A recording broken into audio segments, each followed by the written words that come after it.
Forms होते हैं? बेटा देख, नीट तो तुझे भरना है, नीट जरूरी है तेरे लिए, ठीक है। फिर तुझे ये भरना है, अभी इसका मैं बता दूंगा तुझे, ठीक है। 2 तो भर पहले, ठीक है। Okay sir. हाँ, बाकी इन केस कभी कुछ दिक्कत आ रही है तो मुझे फोन करो या मैसेज करो, मैं रिप्लाई कर दूंगा। थोड़ा एक्टिव रहो इसमें, ठीक है। ये सोचो तुम्हें कोई बताने वाला नहीं है, और उस तरह से काम करो। ऐसा नहीं होता कि कोई बताएगा जब भी नीट का फॉर्म भरेंगे, या फिर कुछ नहीं है, सिंपल है। आजकल सबके पास इंटरनेट है ना, क्लास भी तो ले रहे हो इंटरनेट से, जाओ चेक करो, फटाक से निकले फॉर्म भर दो। डॉक्यूमेंट्स कुछ लगता हो बनवाओ उसको पहले, तो उसमें बहुत सारे डॉक्यूमेंट होते हैं। ईडब्ल्यूएस कैटेगरी रहती है, बहुत सारी कैटेगरीज रहती है, उन सबके फॉर्म यदि आपका कुछ लगता है किसी भी तरह का, उसको बनवाइए आप इमीडिएटली। ये खुद से करने वाले काम है, कोई बताने नहीं आएगा आपको बार बार, समझ रहे हैं? Yes sir. फॉर्म भरोगे, फॉर्म भरने में तुम्हें कहीं पे डाउट आएगा, मैं मदद कर दूंगा, मुझे बताओगे, कॉलम में भरवा दूंगा, ठीक है। Okay sir.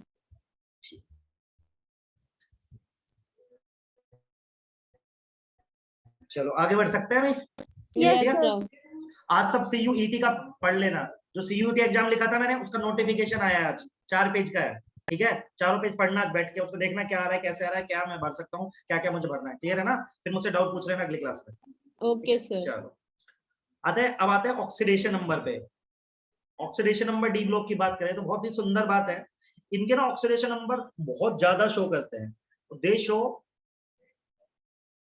Variable oxidation state, variable oxidation state, ठीक है। Due to partially filled d orbital. Partially filled मतलब इनकम्प्लीट। देखो मैं बताता हूं, पार्शियली फिल्ड डी ऑर्बिटल्स होगी। देखो जैसे मान लो Mn है ना, जो Mn होता है मैग्नीज, 25 होता है उसका एटॉमिक नंबर। तो 1s2 2s2 2p6 3s2 3p6 4s2 3d5। तो ये मस्त तरीके से ऑक्सीडेशन स्टेट शो करता है। जैसे ये +2 कर सकता है, 2 इलेक्ट्रॉन भी छोड़ सकता है, ये 3 भी छोड़ सकता है, ये 4 भी छोड़ सकता है, ये 5 भी छोड़ सकता है, ये 6 भी छोड़ सकता है, ये 7 भी छोड़ सकता है। समझ रहे हो आप, ये इसकी वैलेंशियल है ना। तो इतनी ऑक्सीडेशन स्टेट शो करता है, ये हाईएस्ट ऑक्सीडेशन स्टेट शो करता है पूरी पीरियोडिक टेबल। समझ रहे हो आप। तो डी ब्लॉक के एलिमेंट ना, डी ब्लॉक के element generally variable oxidation state show करते हैं, क्योंकि इनके पास क्या रहता है, पार्शियली फिल्ड डी ऑर्बिटल रहता है, तो ऑप्शन रहता है छोड़ने का। एक नीट का क्वेश्चन यहाँ बहुत इंपॉर्टेंट है, कॉमन ऑक्सीडेशन स्टेट कि मोस्ट कॉमन ऑक्सीडेशन स्टेट क्या होती है। तो मोस्ट कॉमन ऑक्सीडेशन स्टेट देखा जाए तो होती है बेटा +2। ये नीट में आ सकता है, पहले बता रहा हूं, ठीक है। डी ब्लॉक की मोस्ट कॉमन ऑक्सीडेशन स्टेट कौन सी है, +2 लगभग लोग शो करते हैं। और दूसरा क्वेश्चन क्या आ सकता है, ये एक से ज्यादा ऑक्सीडेशन स्टेट शो करता है, क्योंकि इनके पास इलेक्ट्रॉन छोड़ने की पॉसिबिलिटी ज्यादा है। जैसे Mn 2 भी छोड़ सकता है, 3 भी, 4 भी, 5 भी, 6 भी, 7 भी। समझे? Yes sir. लिखिएगा। सर ये क्या लिखा है आपने, highest ON? Highest oxidation number, highest oxidation state, कुछ भी लिख देता है। ऑक्सीडेशन नंबर, ऑक्सीडेशन स्टेट एक ही बात है बेटा।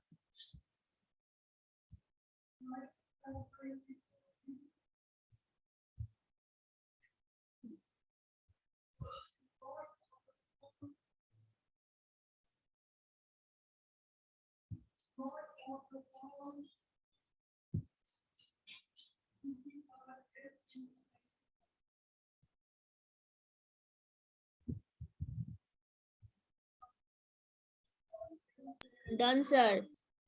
ओके यार, आते नो नेक्स्ट। Sir, 1 minute.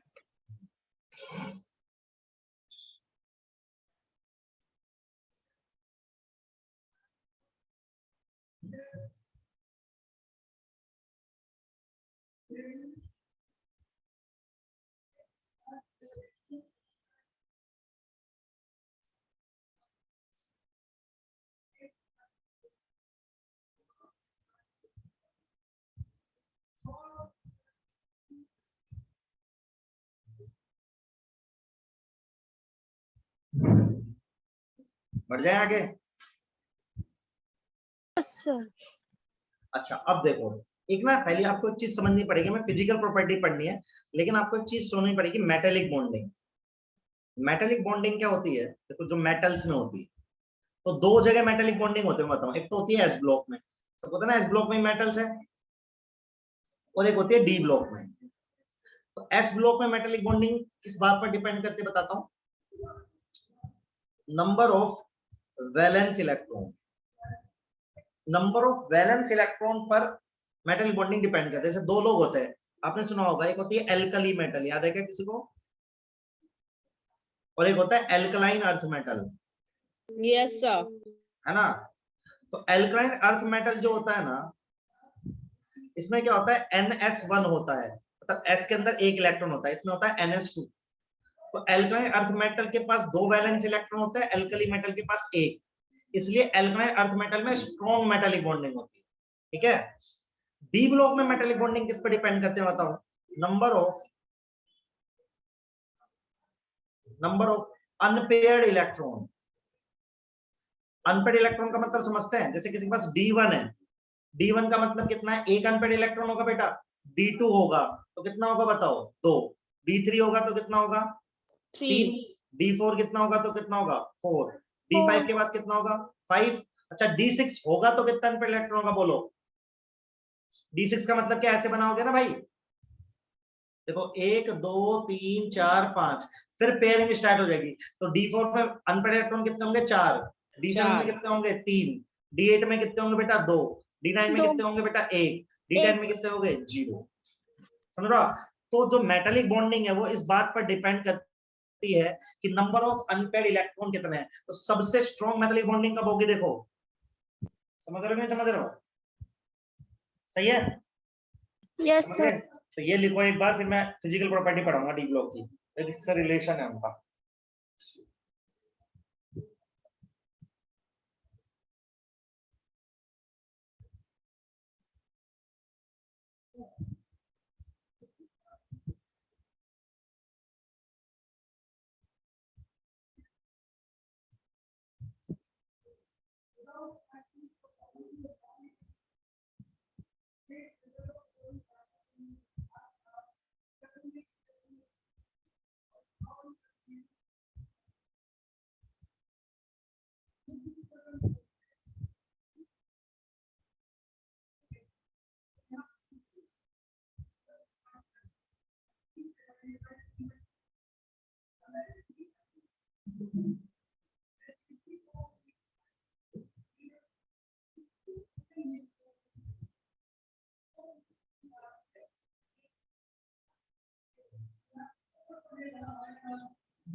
तो हो गया, 1 minute, sir.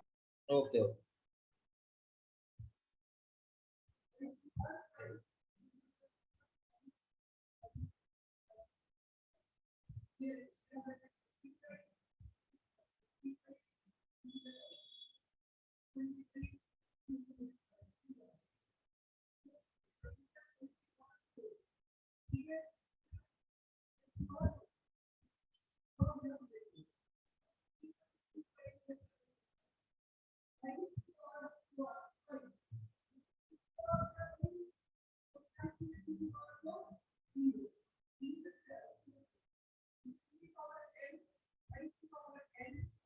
Done sir.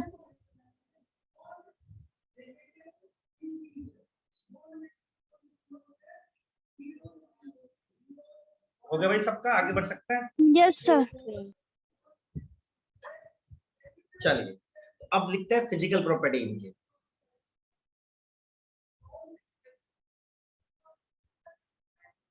तो देखिए, तो डी ब्लॉक के जो एलिमेंट्स होते हैं ना, दे इनकी टेंसाइल स्ट्रेंथ, मतलब बहुत टेंसाइल स्ट्रेंथ समझते हैं आप, कि फोर्स झेलने की पावर ज्यादा होती है। तो क्या क्या इनकी फिजिकल प्रॉपर्टी है, हाई टेंसाइल स्ट्रेंथ,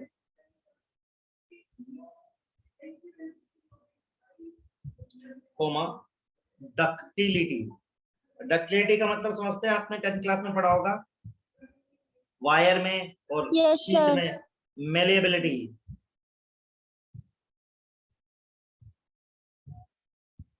ठीक है, high thermal and electrical conductivity.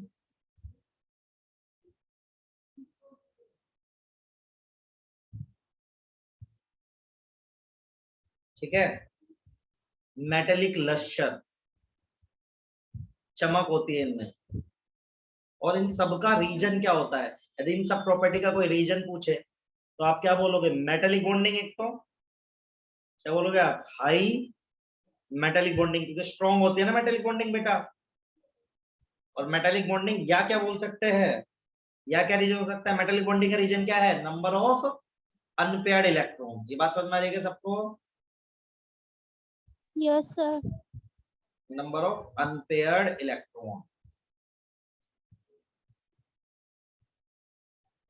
दूसरी बात सुनिए, they have high melting and boiling point. They have high melting and boiling point. उसका भी रीजन क्या रहेगा बताओ? Due to strong metallic bonding बेटा। भाई मेटेलिक बॉन्डिंग स्ट्रॉन्ग है तभी तो मेल्टिंग और बॉइलिंग पॉइंट क्या है? हाई। सही है। तीसरी बात, they have high enthalpy of atomization. They have high enthalpy, मैंने आपको थर्मो पढ़ाया था, Yes, sir. तो वहां पे एक वर्ड पढ़ रहा होगा, एंथैल्पी ऑफ एटोमाइजेशन। एटोमाइजेशन का मतलब था किसी भी सब्सटेंस को तोड़ तोड़ के एटम में कन्वर्ट करना। कोई सब्सटेंस लिया, उसको तोड़ तोड़ के एटम में कन्वर्ट कर देना। इनकी एंथैल्पी ऑफ एटोमाइजेशन हाई है। उसका भी रीजन क्या है? Metallic bonding. इतनी स्ट्रॉन्ग होती है कि आपको बहुत ज्यादा एनर्जी देनी पड़ती है इनको तोड़ने के लिए। तो ये इनकी फिजिकल प्रॉपर्टी है। और सबका मैक्सिमम आंसर क्यों का मैं दे चुका हूं, वो है मेटेलिक बॉन्डिंग। ये लिखिए।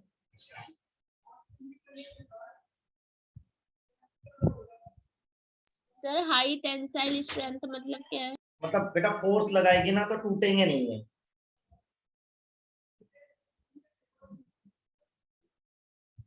सर फोर्स मेटेलिक बॉन्ड जो होती है इसकी हाई कैसे हो सकती है अनपेयर्ड इलेक्ट्रॉन्स के साथ? बेटा अनपेयर्ड इलेक्ट्रॉन जितने ज्यादा रहेंगे उतनी स्ट्रॉन्ग मेटेलिक बॉन्डिंग होगी।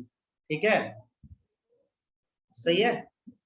अगर सर पेयर्ड होगी तो उसकी लेस होगी फिर। सही है बेटा। तो जितने जितने वो रहेंगे अपने पास, क्या बोलते हैं, अनपेयर्ड इलेक्ट्रॉन, उतनी मेटेलिक बॉन्डिंग ज्यादा रहेगी। अगर सर पेयर्ड रहेंगे तो फिर हमारी मेटेलिक बॉन्ड लो ठीक हो रहेंगे। जाएगी। जितने ज्यादा अनपेयर्ड इलेक्ट्रॉन रहेंगे उतनी ज्यादा स्ट्रॉन्ग मेटेलिक बॉन्डिंग होगी। ओके कहानी सर। ये है, समझी? Yes sir.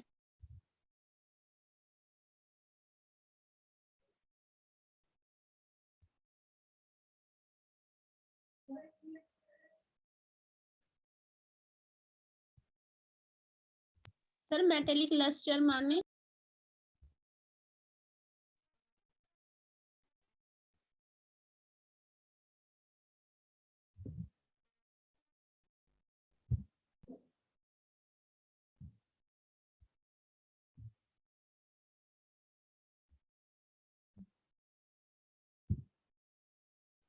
सर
आगे बढ़ सकते हैं?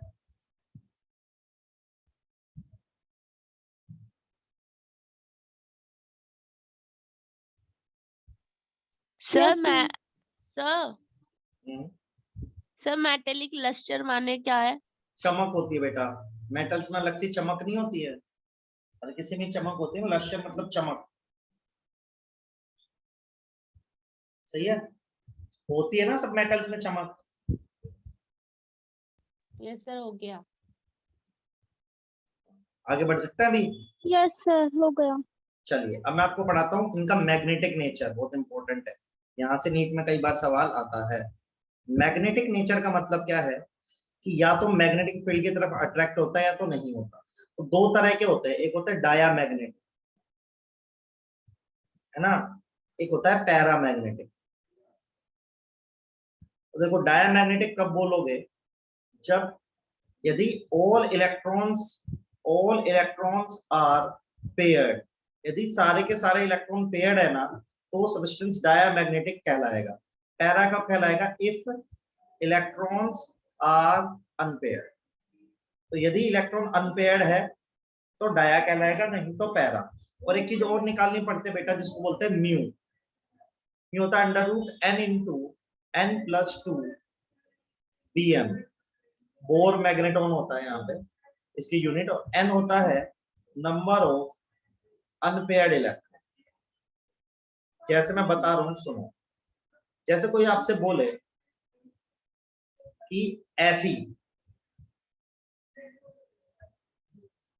पैरामैग्नेटिक है डायमैग्नेटिक है, तो सबसे पहले 26 है, आप इसका इलेक्ट्रॉनिक कॉन्फ़िगरेशन लिखोगे, क्या लिखोगे, 1s2 2s2 2p6 3s2 3p6 4s2 3d6। अब आप देखो d6 कैसे बनाओगे आप बताओ, ऐसे बनाओगे ना, 1 2 3 4 5 और 6। तो क्या अनपेयर्ड इलेक्ट्रॉन दिख रहे हैं सबको, आया ना? Yes, तो कैसे sir. सब्सटेंस है बोलो, ये पैरामैग्नेटिक है, कैसा है ये? Paramagnetic. अच्छा अब इसका म्यू निकालते हैं। म्यू कैसे निकालोगे, अनपेयर्ड इलेक्ट्रॉन कितने दिख रहे हैं, 1 2 3 4. 4, तो कैसे लिखोगे, 4 इंटू 4 प्लस 2 pm। तो 4 इंटू 4 प्लस 2 कितना हो जाएगा बेटा, देखो रूट 24। समझ रहे हो कि नहीं समझ रहे हो? जैसे कोई आपसे पूछे जिंक पैरामैग्नेटिक है डायमैग्नेटिक है, तो जिंक आपने लिखा, ठीक है, 30 है। यदि आप लिखोगे तो क्या आएगा, 1s2 2s2 Sir, 2p6 diamagnetic. 3s2 3p6, बिल्कुल सही है, 4s2 3d10। देखो अनपेयर्ड इलेक्ट्रॉन कितना आ रहा है, 0, तो कैसा सब्सटेंस है ये, डायामैग्नेटिक। और म्यू भी क्या आएगा इसका, 0। ये 0. बात समझ में आ रही है? बोलो भाई, क्लियर है ना? Yes, अच्छा sir. मुझे Sir, निकल BM निकल इसकी का यूनिट है? निकाल के बताओ। हाँ, बोर मैग्नेट, आप मुझे निकल का निकाल के बताना है, ये लिख लो पूरा और एंड में निकल का निकाल के दिखाओ। सर आपकी वॉइस कट रही थी, बीएम मतलब क्या था सर? बोर मैग्नेटोन, ठीक है, लिख दिया मैंने स्पेलिंग। सर निकिल का है पैरामैग्नेटिक।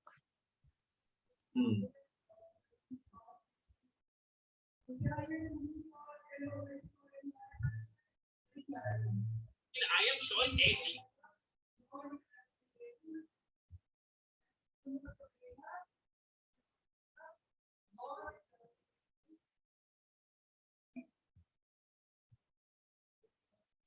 सर इसका म्यू आएगा √6।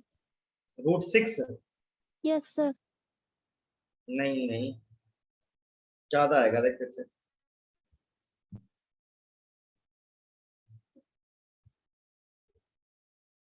आजकल इतने ही लोग आते हैं क्या आपकी क्लासेस में, कम आते सर हैं? पता नहीं और क्यों नहीं आते।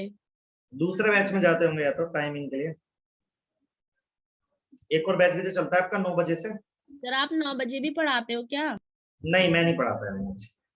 सर मुझे इसी टाइम पे टाइम मिलता है, इसलिए इसी वक्त नहीं बेटा, मैं लेती 9 बजे पढ़ा भी नहीं सकता, मैं पूरे दिन पढ़ाता हूँ। मैं रोजाना 8:30 बजे तो फ्री होता हूँ, 9 बजे से कैसे पढ़ाऊंगा? सर √6 ही आ रहा है। 28 निकल में D8 आ रहा है ना लड़की, क्या आ रहा है? 3D8 आ रहा एच है। में D8 आ रहा है। और D8 कैसे बनाएगी? ऐसे बनाएगी। Yes sir. एक तो अनपेयर्ड खाली 2 बचेंगे। 1 2 3 4 5 6 7, हाँ 2 बचेंगे यार, सॉरी सर। तो 2 इंटू 2 प्लस 2, तो 4 दूनी 8 आ रहा है ना लड़की, तो कह रहा हूँ मैं। 4 दूनी 8, तूने सबको जोड़ दिया, मल्टीप्लाई था पीछे, सही है। ओह सर मैंने ये प्लस कर दिया था, ये वाला 2 भी, सॉरी। सब लोग यार म्यू निकालना सीख लो प्लीज, ये आपके नीट में आता है।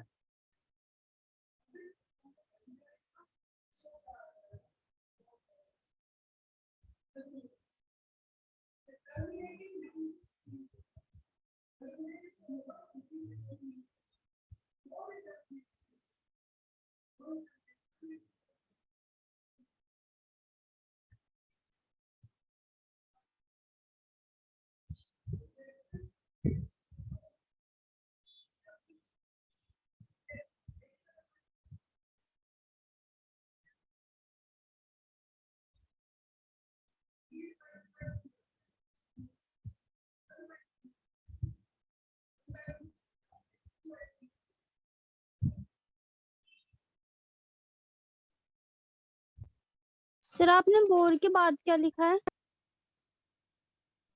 अबे बेटा, सर बोर के बाद। Bohr magneton, MEGENETON।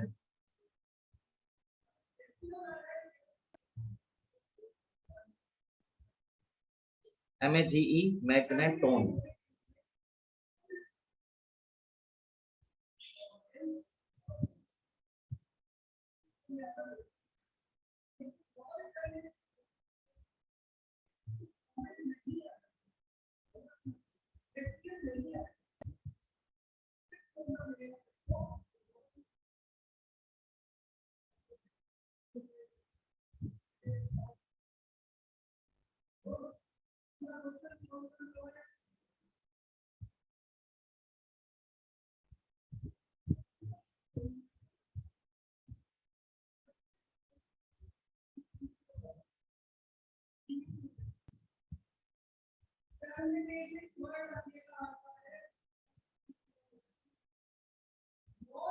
Done sir. Okay, आगे बढ़ जाए। चलिए, तो मैग्नेटिक नेचर भी, मैग्नेटिक कैरेक्टर अपन ने पढ़ लिया है। अब इसके बाद अपन पढ़ रहे हैं formation of coloured ion.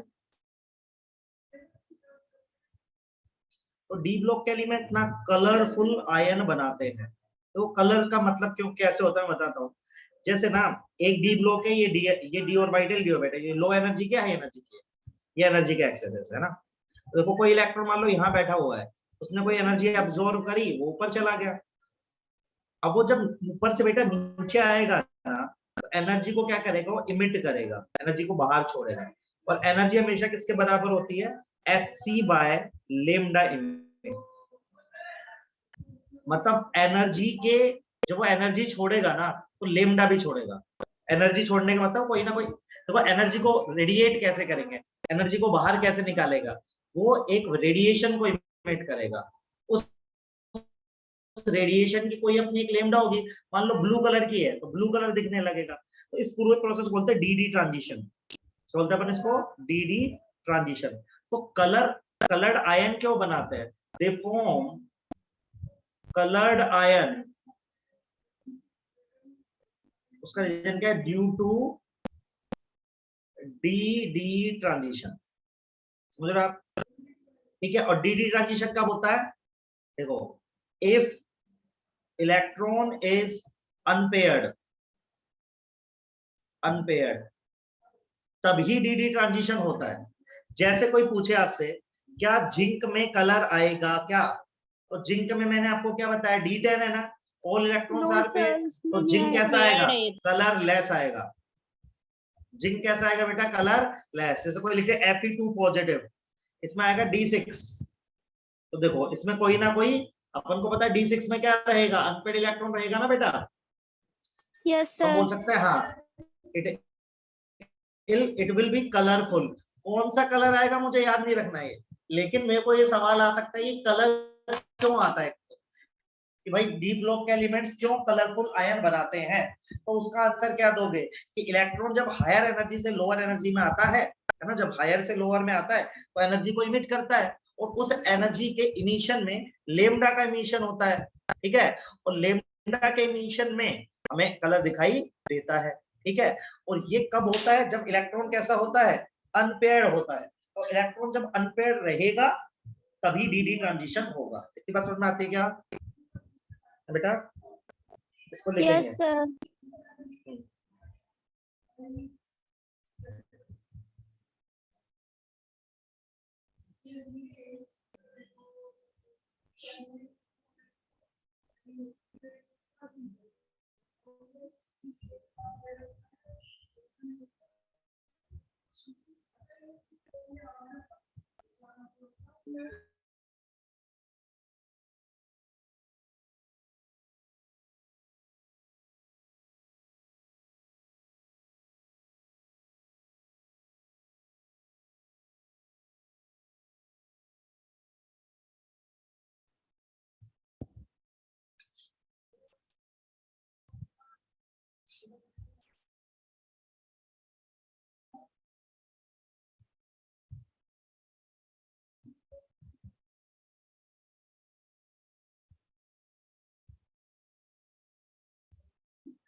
Okay बेटा इतना? सर Fe2+ में कलरफुल होगा? हाँ, लेकिन कौन सा कलर होगा ये नहीं पता मैं, वो तो याद रखने पड़ते हैं, लेकिन अनपढ़ बस ये आपके नीट में सवाल आएगा कि which of the following ion is colourless, तो आप क्या देखोगे, सबके कॉन्फ़िगरेशन लिख के देखोगे, जिसमें सारे इलेक्ट्रॉन पेयर्ड रहेंगे वो आपके लिए कलरलेस हो जाए, सही है। सर जैसे एनर्जी एमिट हो रही है तो उसमें उसका मतलब लैम्डा भी एमिट हो रहा है। एनर्जी इमिट होगी ना किसी रेडिएशन के थ्रू तो इमिट करेंगे ना, एनर्जी इमिट कर रहे हैं इसका मतलब कोई ना कोई रेडिएशन इमिट कर रहा हूँ, उस रेडिएशन के रेस्पेक्ट में उस रेडिएशन का कोई ना कोई कलर हो सकता है ना, लेमडा हो सकती है, सही है। यस सर हो गया। Yes sir. चलो एक और टॉपिक पढ़ेंगे। अब एक कंपाउंड होते हैं डी ब्लॉक के स्पेशली बनाता है, उसको बोलते हैं formation of interstitial compound. Sir D transition तभी बोलेंगे ना जब ये कलरफुल होंगे, जब ये कलर मतलब कोई इमिट अनपेयर्ड इलेक्ट्रॉन होगा तभी डी ट्रांजिशन होगा। Yes sir. ठीक है, तो ये कंपाउंड का बनता है when small atom like hydrogen, carbon, nitrogen are trapped inside the crystal लैसेट। आपने ना पढ़ा होगा डी ब्लॉक में, सॉरी सॉलिड स्टेट में, कि क्रिस्टल का लैटिस होता है, क्रिस्टल होता है ना ऐसे, तो वॉइड्स पढ़े थे आपने, खाली जगह रह जाती है, उन खाली जगहों में भी हाइड्रोजन, कार्बन, नाइट्रोजन जाके फंस जाए, तो ऐसे कंपाउंड्स बोलते हैं अपन इंटरस्टिशियल कंपाउंड, जो कि डी ब्लॉक के लोग बनाते हैं। इनकी खास बात क्या होती है ऐसे कंपाउंड की, इनका मेल्टिंग पॉइंट हाई होता है, हाई मेल्टिंग पॉइंट। सेकंड, ये हार्ड होते हैं, हार्ड एंड केमिकली इनर्ट, ठीक है, और कंडक्टर होते हैं और नॉन स्टाइकियोमेट्रिक होता है। नॉन स्टाइकियोमेट्रिक का मतलब क्या है, आपने शायद एक क्वेश्चन भी किया हो या ना किया हो मुझे नहीं पता है, ऐसे फॉर्मूले होते हैं इनके, जैसे Fe 0.980, नॉन स्टैकोमेट्री का मतलब ये है पॉइंट्स में रहते हैं इनके नंबर, समझ रहे हो आप। तो यस जब सर। जो डी ब्लॉक के एलिमेंट्स रहते हैं ना, उनके क्रिस्टल के बीच में, जो डी ब्लॉक है सॉलिड है, तो उसका क्रिस्टल के बीच में हाइड्रोजन, कार्बन, नाइट्रोजन जैसे छोटे छोटे एटम यदि ट्रैप हो जाते हैं उनके क्रिस्टल लैटिस में, तो जो कंपाउंड बनता है उनको बोलते हैं इंटरस्टिशियल कंपाउंड। और इंटरस्टिशियल कंपाउंड की कुछ प्रॉपर्टीज होती है, जैसे उनका मेल्टिंग पॉइंट हाई रहता है, वो केमिकली रिएक्ट नहीं करते हैं, कंडक्टर होते हैं, नॉन स्टैकोमेट्री रहते हैं। क्लियर है ये चीज? सर केमिकली इनर्ट का मतलब बता दें तो? मतलब जैसे नोबल गैस होती है ना बेटा, रिएक्ट नहीं करती ऐसे, समझे? Yes sir.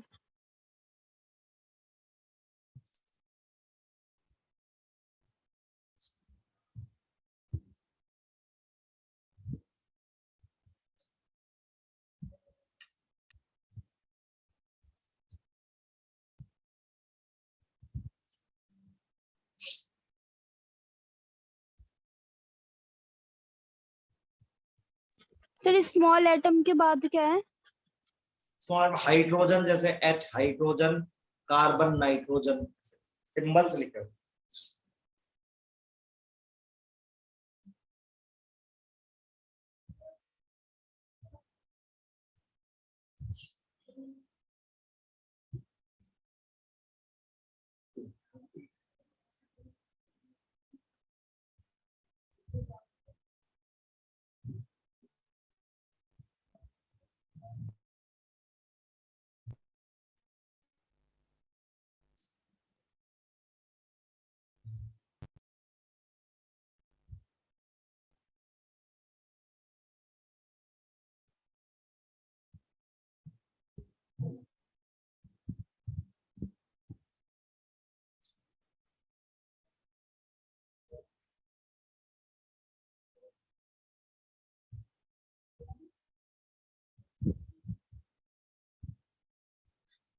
Done sir.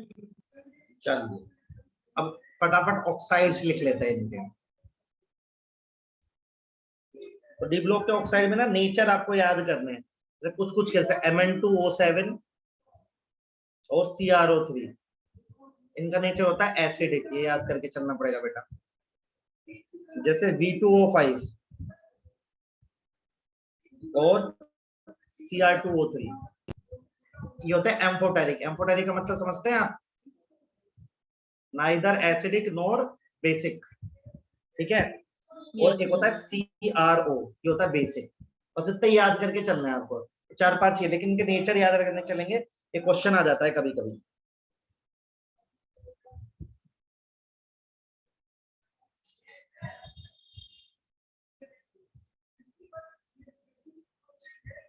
इतना रखेंगे आज के लिए। अब कंपाउंड्स पढ़ाने अगली क्लास में, कंपाउंड्स पढ़ा के डी ब्लॉक खत्म करते हैं।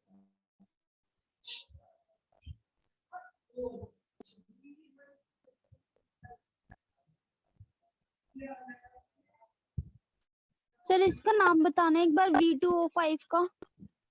वेनेडियम पेंटॉक्साइड बेटा।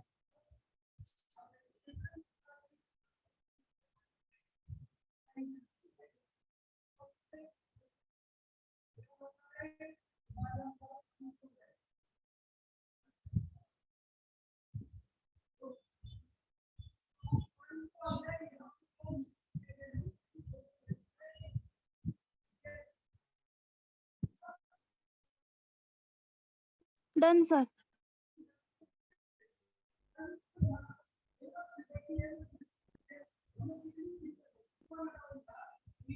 सर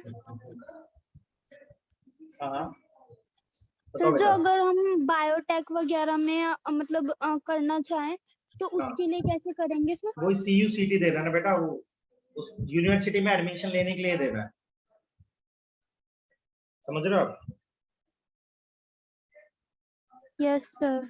तो सर उसके लिए हमें बायो ऑनर्स लेनी पड़ेगी या फिर बायो मतलब क्या बायोटेक ही लेनी सब्जेक्ट? पड़ेगी बेटा, सीधी बायोटेक भी ले सकते। Okay sir.